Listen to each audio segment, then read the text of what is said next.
right, knock him out, knock him out, knock him out for the night.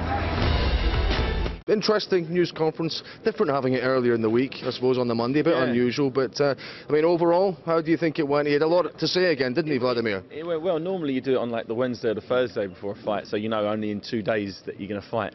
But we're all getting all pumped up and hyped up. This is the Monday. I'm like, oh, I wish we did this a little later on in the week. But you know, we've got a few more days left and a couple more training sessions. It was good. It's good to see Vladimir up for it for once. You know, normally he sits back, doesn't say anything now. But I got a few cuss words were thrown my way, which is nice to see. And I genuinely believe he's going to come. He's going to want to make a statement. He's going to come out, hold his feet, and he's going to really want to land some leather. And that works out perfect for me. You know, I'm anticipating and hoping that he comes out and really tries to put it on me.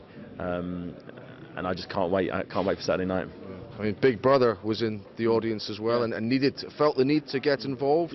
So he's talking about the post-fight press conference. You've got to turn up to it, but you want him there because you want him to fight you, not Adamek in September. Exactly. I said to him, don't go in the ambulance with your brother to the hospital. Stay back in the arena and come. You're the one who needs to be there at the press conference. So yes, it's good to see him getting involved as well. You know, Vitaly's big brother. You know, maybe felt that he needs to be, you know, make his presence known. You should let him know he's about. But you know, it's just it's a good situation to be in. I'm really healthy. I'm feeling fast as hell. I'm just looking forward to this fight on Saturday night. You know, and it seems like it's a real long way away. You know, Saturday night's Monday. You know, I want it to be tomorrow, but you know, you got to stay calm, stay cool, collected, and just wait for the fight. It was a bit of a confrontation as well. I think Paddy Fitzgerald from the camp came out and faced up to Emmanuel Stewart. A few people were kind of crowding in.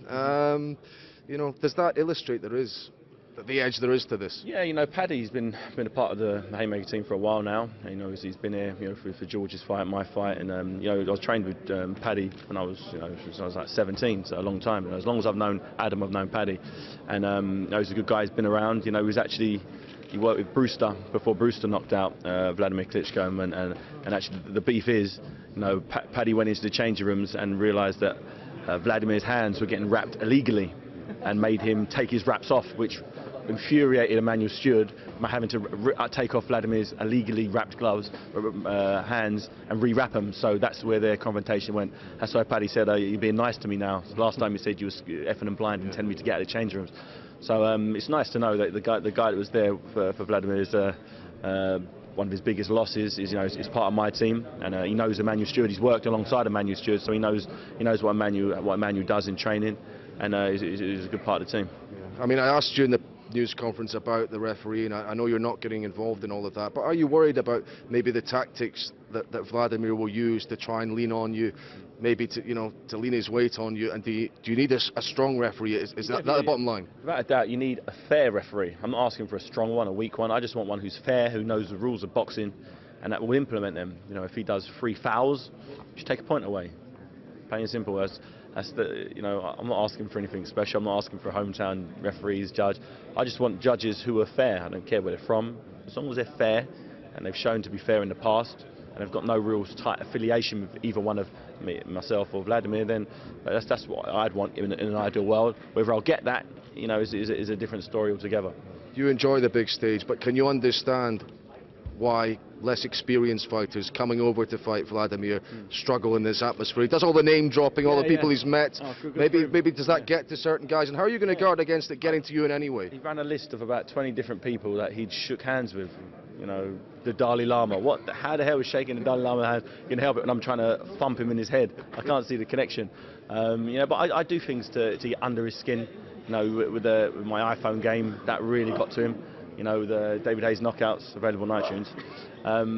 Yeah, it gets under his skin, and that's what I wanted. I've got what I wanted to get out of this news conference. I'm happy.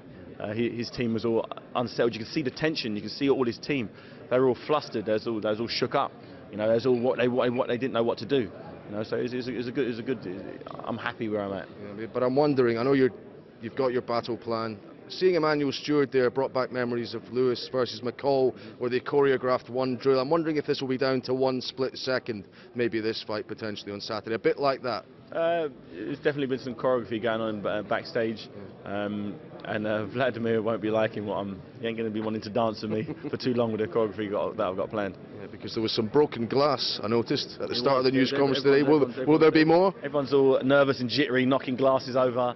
You know, his team are all raring up. I've got his whole team exactly where we need them to be. Okay, you think that jaw is still glass, that Vladimir Klitschko jaw potentially? Not quite glass, but you know, if you keep hitting anything, it will go over. You know, and I'm going to repeatedly smash him on his chin. Whether it shatters or not, we'll see.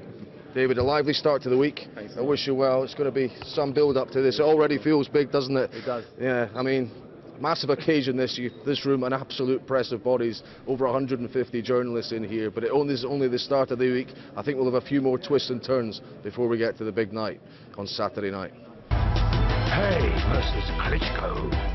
July 2nd, Sky Sports HD box office. To order, Sky customers go to sky.com/order box office or phone this number